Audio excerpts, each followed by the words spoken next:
Welcome back to episode 44 of Northstar Big Book. This is how to take someone through the first 3 steps. We're going to have this probably in 3 different parts. This is part 2. We're on page 21. So if you're sitting with someone right now, I'm just going to keep going. So page 21. We're going to identify 3 types of drinkers. The book is constantly trying to do that, and I want to identify that for you. It is not my, I'm not allowed to tell someone they're an alcoholic. The book suggests that many, many times that someone should figure that out for themselves. So one of my responsibilities today in this moment is for the new person or the person coming back to identify if they're a real alcoholic. If they just say, yes, I am, that's great, but I'm not able to go on until they understand what alcoholism is. It's my responsibility to explain that. So there's 3 types of drinkers. On the bottom of 20, it tells me there's a moderate drinker. They're the people who could take it or leave it alone. I've never met a moderate drinker in Alcoholics Anonymous unless they were here in guide, like they were in social work and they came because they had to go to a meeting to learn about Alcoholics Anonymous, or they were a family member. So I'm not a moderate drinker. I could never take it or leave it alone.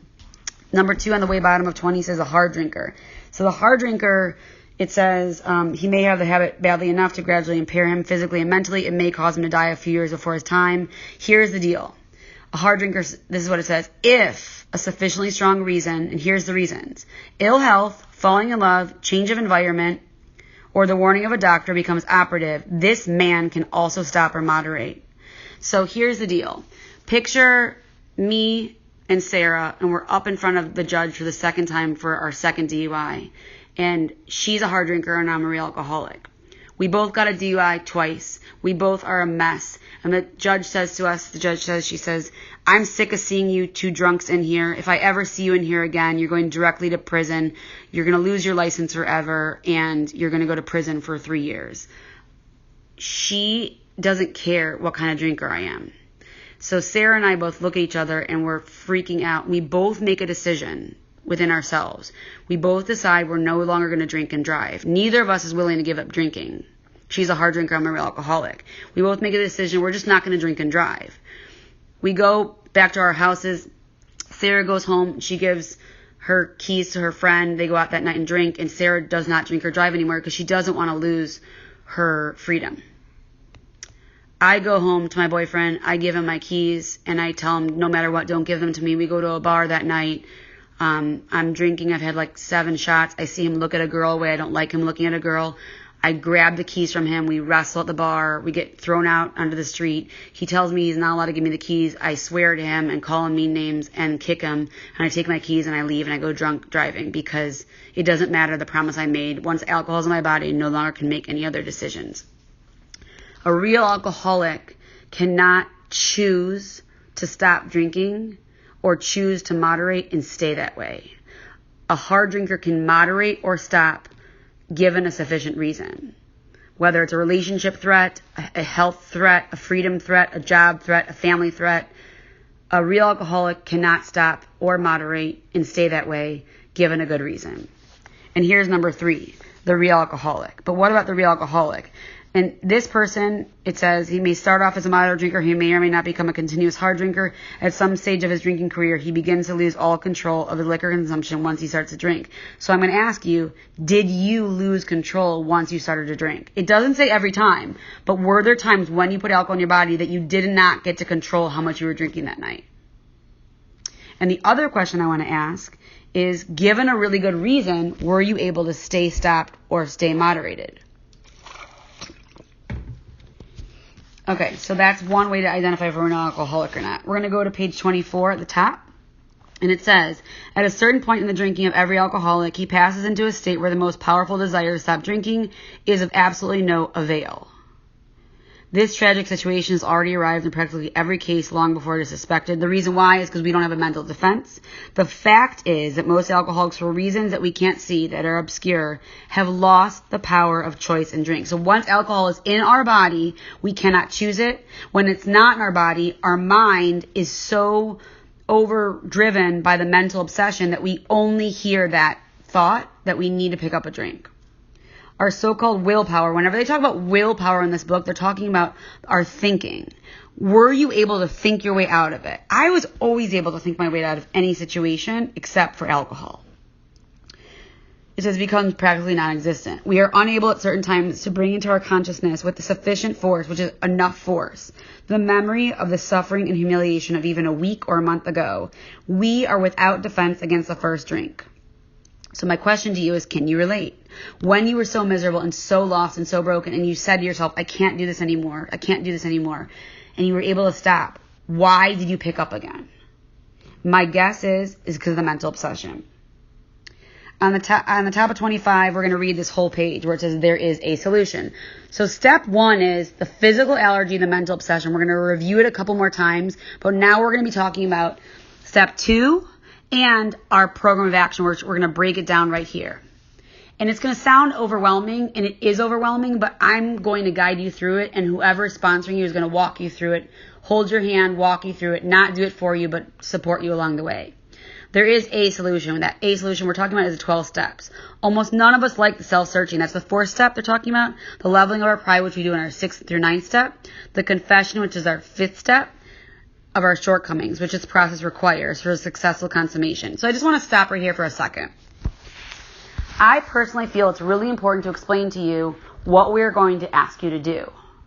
I do not want to hire you for a job that you don't understand what it's going to entail. If I'm hiring you to be the cleanup person of Burger King, I want you to understand that you're going to have to clean the grease traps, clean the bathroom, clean the toilets, and wipe all the tables down every single night.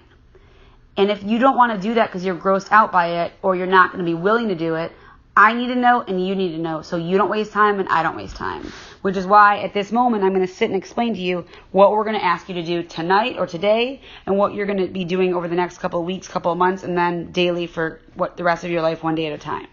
I like you to know it because I don't want there to be any surprises. I'm very transparent when I work the steps with people.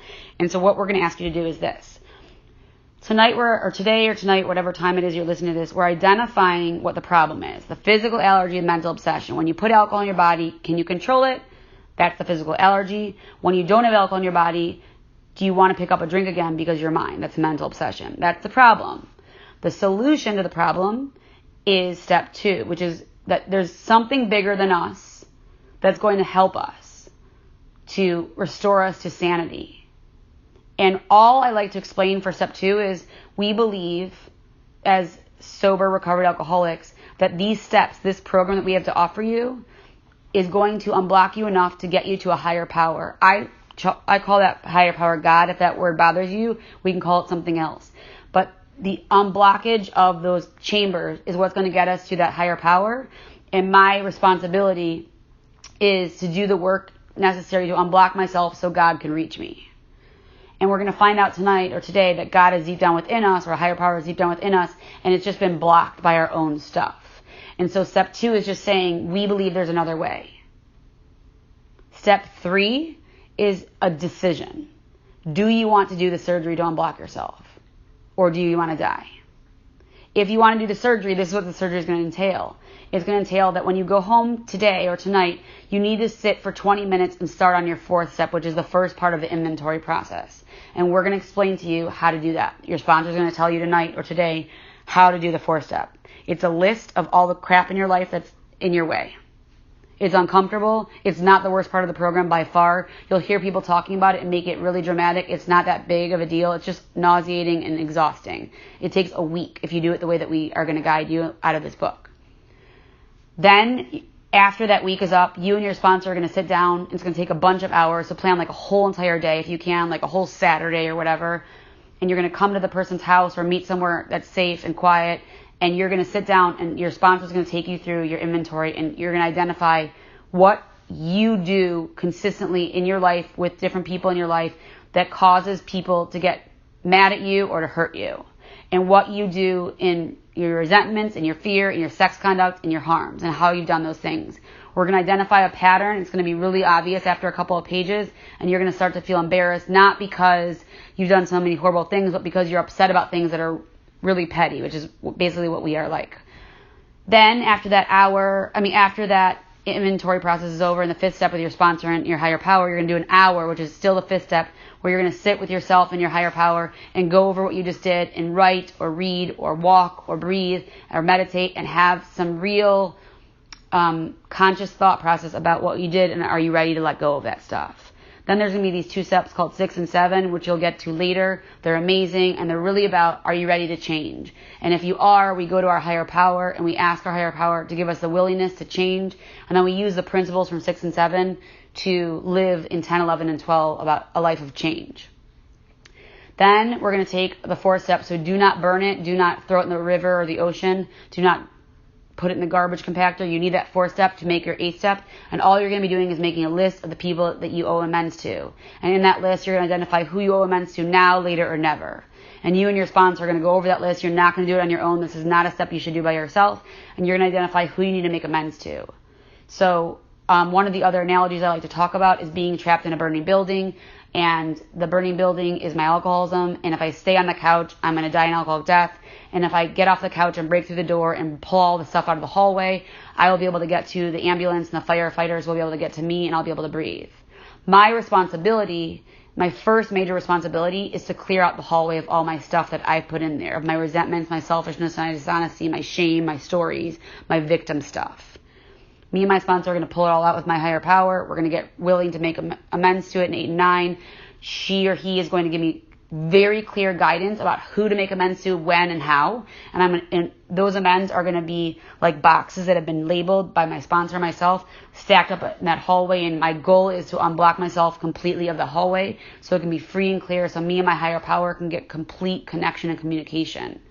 And then after we do those steps, step 9 is going to take potentially years. You're not going to wait until that's done. We're going to show you how to do a daily inventory, prayer, and meditation that's going to daily clean the hallway. So my responsibility is to daily take care of my hallway. When I drop something, I need to clean it up. Back to the analogy about my heart. After I've gone through the massive heart surgery and I go through recovery and I get strong again, I'm going to learn how to eat properly. I'm going to learn what vitamins and medicines I need to take and I need to exercise. And that's going to be my daily program of action. So the reason why I'm telling you this is I want you to know what we're going to ask of you. So that big messy part in the hallway, 4 through 9, physically takes about 1 month to 2 months of like sit down work with your sponsor, and then you're going to learn how to start going out and making amends. And while you're learning how to do that, we're going to show you how to do 10 and 11, which is going to just be 10 is a walking around step of 4 through 9, like a pocket knife step of inventorying when you get upset or afraid, finding out how you're being selfish and dishonest, working it through with your sponsor and your higher power, and making amends where you need to change things. And then 11 is connecting with your higher power, which is why we need to keep that channel open. And then 12, which we will get to later, is carrying this message just to help somebody else. So the reason why I just laid that all out is I want you to know what you have to do. And if that sounds like too much, think it over. Stop, close the book, and tell your sponsor you're not ready to do this. If you're like, you know what, it sounds exhausting and drastic, but I need something exhausting and drastic because I'm a mess. If you don't know right now, you can say, I don't know yet, I'd like to keep going. So take a moment and make a decision if you want to keep going. Okay, I'm going to assume you want to keep going. So on 25 it says, we saw that it really worked in others. So that's me, right, sitting right in front of you with clear eyes, with freedom, with purpose and direction. I have resentment, I have fear, I have financial insecurity, I have all that stuff like regular humans have. I mess up on a daily basis. I get irritable and resentful, but at my core, I am free. I no longer am physically in need of alcohol or any other mind or mood altering substances. I no longer have a mind that tells me I need it, and I get to walk through life free today. It says, and we have come to believe in the hopelessness and futility of life as we have been living it. When, therefore, we were approached by those in whom the problem had been solved, there was nothing left for us but to pick up the simple kit of the spiritual tools laid at our feet, which is what we're offering you, the big book. It says, we have found much of heaven and have been rocketed into the 4th dimension, which is 10, 11, and 12, of existence of which we had not even dreamed. The great fact is just this and nothing less, that we have had deep and effective spiritual experiences which happened through the 12 steps, which have revolutionized, which just means changed, our whole attitude toward life and toward our fellows, toward life, and toward God's universe. The essential fact of our lives today is the absolute certainty that our Creator, which is our power, has entered into our hearts and lives in a way which is indeed miraculous. He hasn't commenced, which means begin, to accomplish those things for us which we could never do by ourselves, because we are powerless. The bottom paragraph is a game changer for me. So it's step 1 and step 2. It's going to break it down right here. If you are a seriously alcoholic, as we were, which means you have a physical allergy and a mental obsession, we believe, which is the first 100 men and women, there is no middle of the road solution. So you can't do, I'm just going to do a little bit of the steps. My opinion, this is not Alcoholics Anonymous, this is just Carly's opinion, is that you're either working the steps or you're not working the steps. That opinion is backed up by some serious information right here. We believe there's no middle of the road solution. We were in a position where life was becoming impossible, and if we had passed into the region from which there is no return through human aid, we have but two alternatives. So we passed through step one. We've got two choices. One, which is step one, is to go on to the bitter end, blotting out the consciousness of our intolerable situation as best we could. And the other is step two, to accept spiritual help. I'm always going to have two choices. Alcoholics Anonymous was written by a divine inspiration with God and the first 100 members. They knew who they were talking to, and none of us like to be told what to do. We like to be given options. As a sponsor, I like to give my sponsees options. So I'm giving you an option right now. You can go on to the bitter end, or you can accept spiritual help. We are going to flip to... So the next chapter, more about alcoholism, is all about the idea. So let's go to 30. We're not going to read it all. I don't want to go to a couple of them. We're going to be talking about the mental obsession. It's called the lie. So halfway through the first paragraph, it says, the idea that somehow, someday he will control and enjoy his drinking is the great obsession which is in our mind of every abnormal drinker. The persistence of this illusion, which is a lie, is astonishing. Many pursue it into the gates of insanity or death. Underneath that it says, we learned, which is in step one, that we had to fully concede, which means to give over, to admit defeat, to our innermost selves, not to our sponsor, not to our mom, not to our dad, not to our spouse, not to our boss, to our innermost selves in the mirror, that we were alcoholics. And I ask you, have you done this? It says the delusion that we are like other people, or presently it maybe, has to be smashed. We are going to flip through this chapter because I do not want to read them all just for time's sake, but there is, on the top of 35, one I'd like to highlight. The very top, it says, so we shall describe some of the mental states that precede a relapse into drinking. So the thinking is my problem. The mind is the problem. Obviously, this is the crux of the problem, which means heart. The problem is what happens before. One of my sponsors says this great thing that I love, that one of his sponsors told him, that if you've ever heard in the rooms of Alcoholics Anonymous, it's the first drink that gets you. Just don't pick up the first drink, or it's not the first drink, it's the seventh drink. Just, don't have so many drinks. Or it's the engine that kills you, it's the caboose. No, it's the caboose that kills you, it's not the engine. And he went to his sponsor and said, I heard this great thing, and he told him about the caboose and the engine, and the sponsor said, no, you dummy. It's not the first drink or the last drink. It's not the caboose or the engine. It's the thought in your mind that tells you the lie that it is okay to stand on a train track when a moving train is coming towards you. That's the problem. And that's called the mental obsession. We are going to flip to the end of More About Alcoholism, and we're going to go to the bottom of 43, the last paragraph. Once more, the alcoholic at certain times has no effective mental defense against the first drink. Except in a few rare cases, neither he nor any other human being, including the fellowship and your sponsor, can provide such a defense. His defense must come from a higher power. So now it's leading me into step 2. We agnostics, page 44, this is the make or break page right here. This is where I take every single prospective alcoholic to, if they don't know if they belong here. So if you don't know yet, this is the page you're going to know. You're going to either close your book here and move on, or you're going to keep going. It says, in the preceding chapters, you have learned something of alcoholism. We hope we have made clear the distinction between the alcoholic and the non-alcoholic, and now they're going to do it. This distinction has an or in the middle of it, which means I don't have to be both of these. I only have to be one of them. So when I read this, think about that. If when you honestly want to, you find you cannot quit entirely. So when you try to not drink on your own, you found you couldn't stay stopped completely. Did that happen to you? If it did, that is called the mental obsession. Or if that didn't happen to you, when you drink, you have little control over the amount you take. That is from the physical allergy. When I put alcohol in my body, I can't control the amount I take. It doesn't say every time. It says when I drink.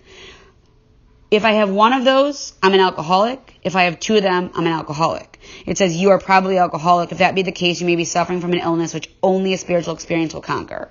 The only way I know how to offer someone a spiritual experience is the 12 steps. The next paragraph says, halfway down, to be doomed to an alcoholic death, which is step 1, or to live on a spiritual basis, which is step 2, are not always easy alternatives to face.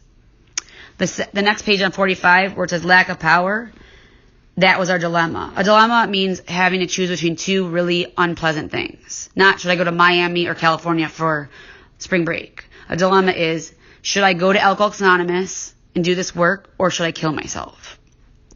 Lack of power, that was our dilemma. We had to find a power by which we could live, because I want to live. I'm existing. Life without living, death without dying. And it had to be a power greater than ourselves, obviously. But where and how were we to find that power? And after that, where and how were we to find that power, I wrote the words, page 55. And we're going to flip there right now. This is where we're going to find the power. I usually have my new person read this part because I find it to be super painful and uncomfortable and beautiful to read. But because you are not here, I'm going to read it to you. Actually, we are fooling ourselves. For deep down in every man, woman, and child is the fundamental idea of God. It may be obscure, which means blocked, like my heart and like that hallway, by calamity, by pomp, by worship of other things. But in some form or other, it is there.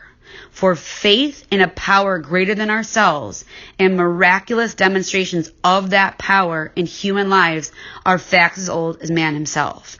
We finally saw that faith in some kind of a God was a part of our makeup, just as much as the feeling we have for a friend. Sometimes we had to search fearlessly, which is something we might have to do. I had to. But he was there. He was as much a fact as we were. We found the great reality deep down within us. In the last analysis, it is only there that he may be found. It was so with us. We can only clear the ground a bit. If our testimony helps sweep away prejudice, enables you to think honestly, encourages you to search diligently within yourself, then, if you wish, you can join us on the broad highway. With this attitude, you cannot fail. The consciousness of your belief is sure to come to you. That's some serious promises. We are going to flip to page 60 to after how it works, where it says our description. Our description of the alcoholic, the chapter of the agnostic, and our personal adventures before and after make clear 3 pertinent ideas. I'm going to turn these into questions I'm going to ask you. Do you think you're an alcoholic? Do you have a physical allergy or a mental obsession? That's a yes or a no. Do you think you can manage your own life? Yes or no. B, do you think that there is a human power that can relieve you of your alcoholism? A boyfriend, a girlfriend, a sponsor, or a priest, or a rabbi, a mom, a dad? What's it going to be? If no one can relieve you of your alcoholism, that is step 2. And C says, do you think that God or your higher power, or whatever you want to call it, can and will if you seek that out, if you do these steps? And if your answer is yes, or maybe, or I hope so, then you're on your way. I just want to backtrack for 1 second. In We Agnostics, there's a page I want to get to. Oh, page 47 real quick. If you're struggling with the idea of God, and we are totally here to talk about that with a longer amount, which all of us have experience with. I just want to look at this one paragraph. We needed to ask ourselves but one short question. Do I now believe that that's a yes or no? Or am I even willing to believe that there is a power greater than myself? As soon as a man can say that he does believe, which is an agnostic, or is even willing to believe, we emphatically assure him that he is on his way. It has been repeatedly proven among us that upon this simple cornerstone, which is just willingness, a wonderfully effective spiritual structure can be built. And the easiest way I like to explain that is forget about God. Forget about a higher power. You don't have to have a relationship at this point. Do you believe that this program, these steps, that what we've done and what we're sharing with you could possibly work for you if you do it this way? Could possibly lead you to something that you've never experienced, a relationship with a higher power that can be enough to get you through the day. If you believe it's possible, even like the size of your freckle, you can move on. So let's go to the bottom of 60. It says being convinced. So being convinced of those 3 things, we were at step 3. which is that we decided to turn our will and our life over to God as we understood him. What do we mean by that, and just what do we do? The first requirement, so there's no longer suggestions. If you want to do the program of Alcoholics Anonymous, it's not, the only thing that's suggested in Alcoholics Anonymous is our program. Anyone's a member if they say they want to be a member. You can only become recovered and get free if you do the steps. So our program is suggested to people who walk in the doors.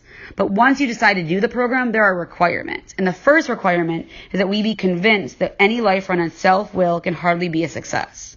On that basis, we are almost always in collision with something or somebody, even though our motives are good. So the problem is how we act. Let's go to 62, where it says selfishness, self-centeredness, that we think is the root of our troubles. Driven by 100 forms of fear, self-delusion, self-seeking, and self-pity, we step on the toes of our fellows and they retaliate. So now they're getting into what our real problem is. That our problem is from ourselves, that we started from our fears, from our self-delusion, from our self-pity. And it says on the bottom, we had to have God's help. We can't do this on our own. It says this is the how and why of it. First of all, we had to quit playing God. It didn't work. Next, we decided that hereafter in the drama of life, God was going to be our director. He is the principal, we are his agents. He is the father and we are his children. Most good ideas are simple, and this concept was the keystone of the new and triumphant arch through which we pass to freedom. On the top of 63, it's going to tell me my second favorite promise in the book, which says, when we sincerely took such a position, the position of giving our lives over to something bigger than us, all sorts of remarkable things follow. So they're giving me this promise, assuming I'm going to do 4 through 9 and then 10, 11, and 12. We had a new employer. Being all-powerful, he provided what we needed if we kept close to him and performed his work well. So here's the deal. It's my sacred contract with my higher power. God is going to give me what I need, not what I want. All I have to do is stay close and do the work in front of me, which is the steps. That's it. We're going to look at the next paragraph and then we're going to be done. The next paragraph is step 3. I suggest getting on your knees while we say this and holding hands and repeating after me so we can all do this together. The reason I like to get on my knees is not religious.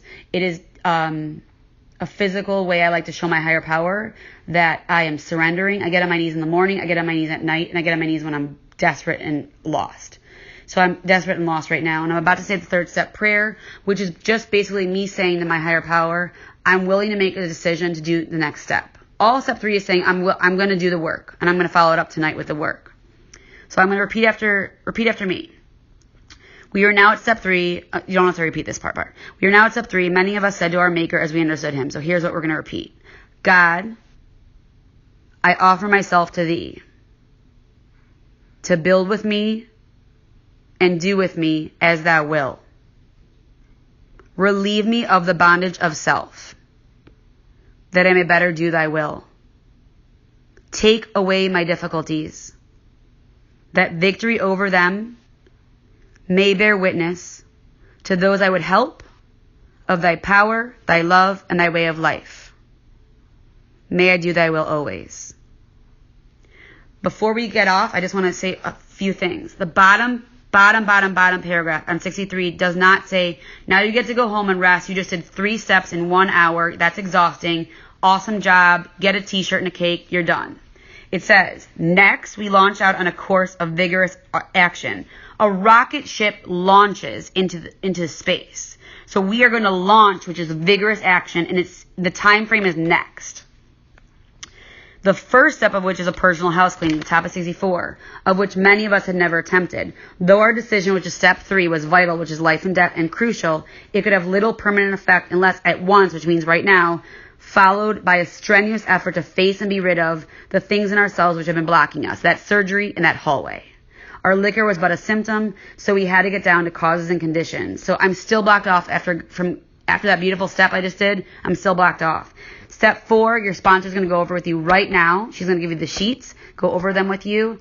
And tonight you have to go home and start writing, even if it's just 20 minutes. Otherwise, you're going to be sitting back on that couch in the burning building or in the waiting room with your fully blocked heart. Thank you for your time. I wish you peace.